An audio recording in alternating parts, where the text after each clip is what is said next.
Sandra, it's a light sprinkle outside. Yeah, we have some showers that have returned to the area. At times you may get some downpours as well. But before we talk about that, I do want to get you caught up on Melissa. That is definitely the big story tonight. And this is a look at the landfall, again, that took place earlier today, right west of the Black River area, again, in the southwestern portions of Jamaica, roughly at about noon, our local time. Strongest hurricane to hit Jamaica since Gilbert in 1988, and the strongest Atlantic Basin hurricane landfall since Dorian in 2019. And again, Atlantic Basin is the Gulf, the Caribbean, and the Atlantic Ocean all kind of combined together. But here's a look at where it is now. At one point, it was down to a Category 3. The winds were down to about 125. Now the winds are up to 130. So it's strengthening again over the water, but it's going to make a landfall here within the next few hours in Cuba. So again, prayers have to go up for Cuba. They're going to be hit pretty hard with this major hurricane.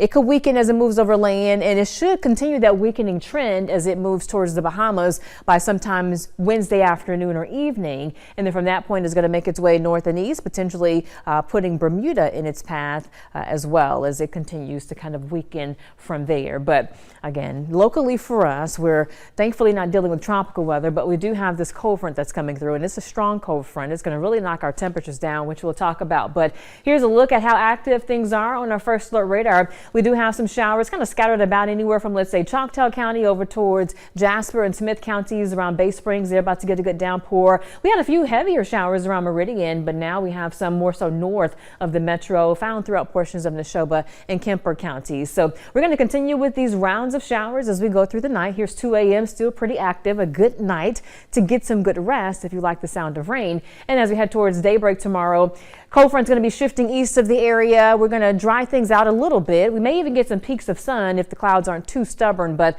another cloud deck comes in behind it, affiliated with an upper level feature. So it'll keep the clouds around and give us some areas of drizzle as we work our way through the PM hours on our Wednesday. Some of those clouds may even hold on through Thursday morning. This is 7 a.m., but I think by Thursday afternoon we'll tap into some sunshine.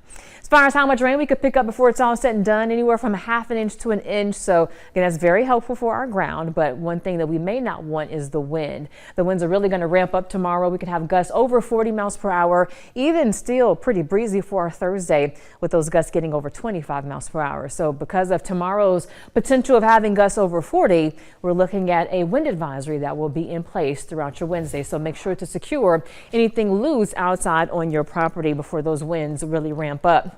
We're looking at some showers for many areas this evening, and temperatures kind of flirting with 60. Our warmest temperature may be just after midnight, and then by, let's say, daybreak tomorrow, we'll have temperatures kind of flirting with 50.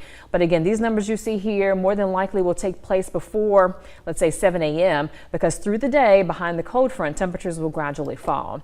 So as far as your Thursday and your Friday, temperatures climb into the 60s, but Friday morning pretty chilly. That's Halloween. And don't forget, this weekend we fall back. So Saturday night before you go to bed, you want to set your clocks back 1 hour, get that extra hour of sleep. But the sun will set a little after 5 p.m. on Sunday afternoon.